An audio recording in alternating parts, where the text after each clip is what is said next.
বাইরে খাওয়ার প্রবণতা প্রত্যেকটা বাচ্চার। বাইরে নান, বাইরের চিকেন গ্রিল এগুলো ওদের খুব পছন্দ। তাই চিন্তা করলাম বাইরের মতোই করে দিব। খাবি না মানে ১০০ বার খাবি। তুই খাবি, তোর মাও খাবে।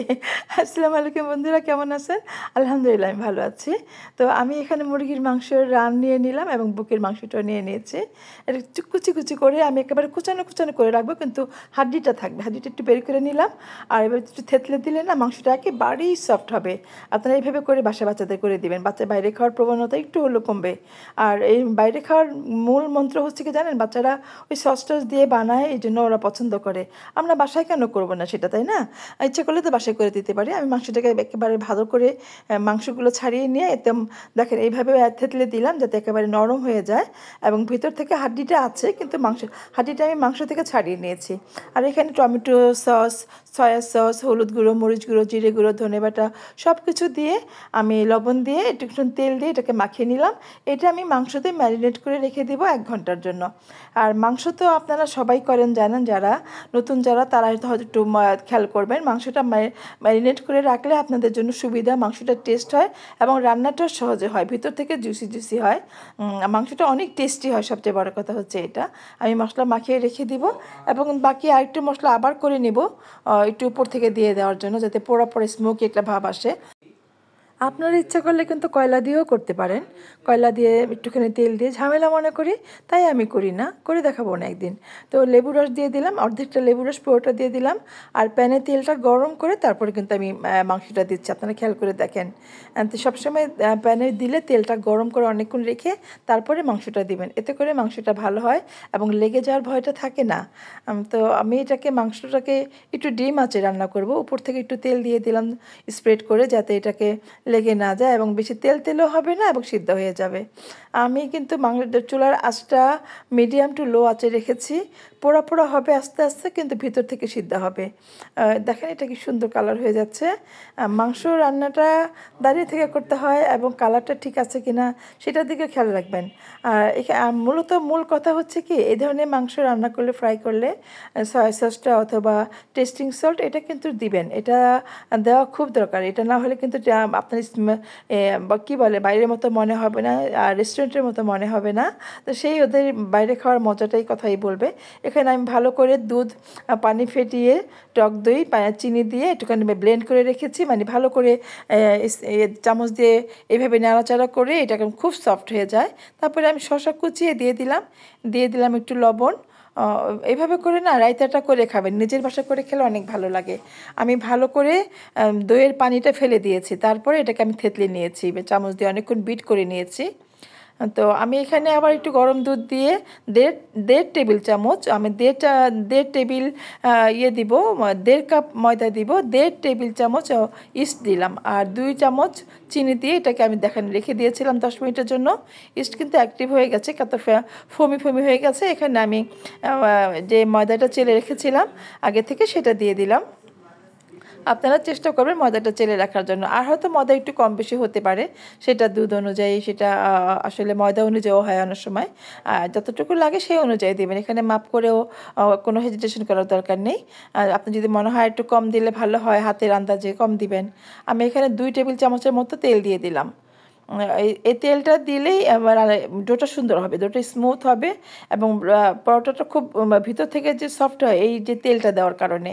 তেল না দিলে কিন্তু পরোটা সফট হবে না।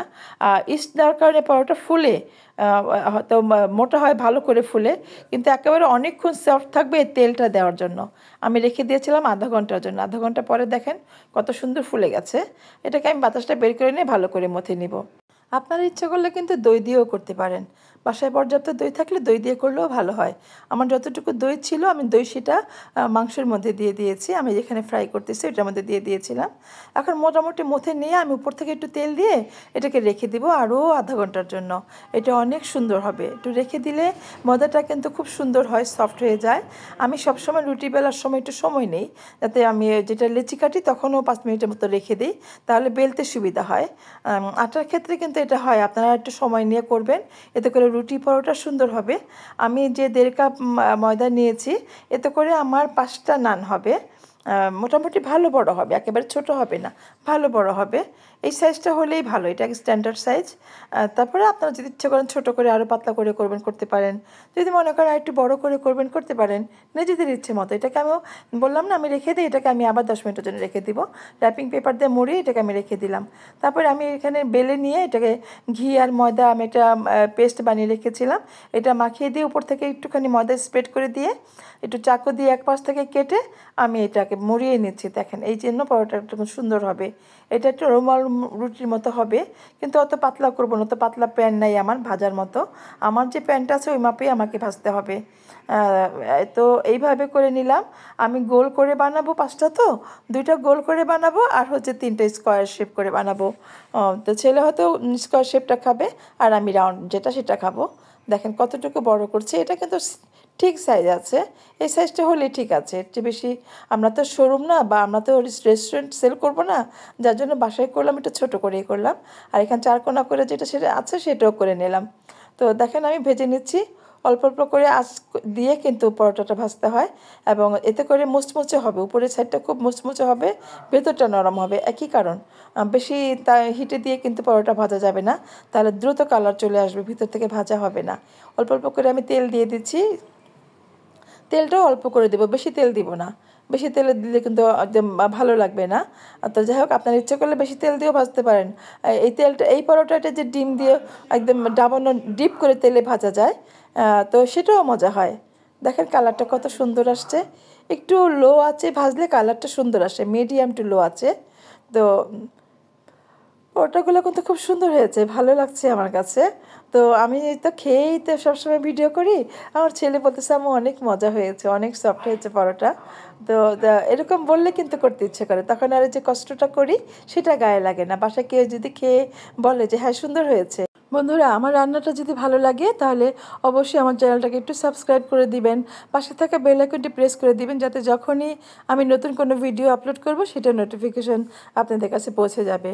প্লিজ একটু ভালোবাসা দিয়ে দিবেন, একটু ছোট্ট করে একটু কমেন্ট করে বলবেন কেমন হয়েছে। আমার কাছে তো খুব ভালো লাগতেছে, দেখেন কত সফট।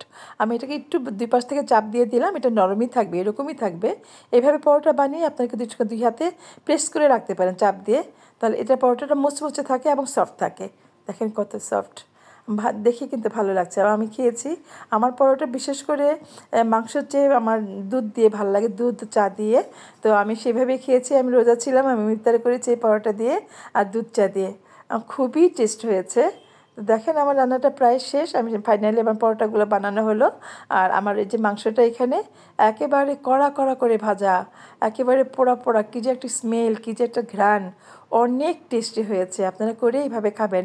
বাসায় বাইরে কি এত নান নান করে বাচ্চারা, বাসার মানুষরা, বাসায় এইভাবে একটু করে দিলে কিন্তু খাওয়া যায়, অনেক টেস্টি হয়েছে। আপনারা যারা এতক্ষণ আমার ভিডিওটি দেখছেন সবাইকে অনেক অনেক ভালোবাসা দিচ্ছি, সবাই আমার পাশে আছেন, ছোট ছোট করে কমেন্ট করে, আমার কমেন্টগুলো পড়তে ভালো লাগে।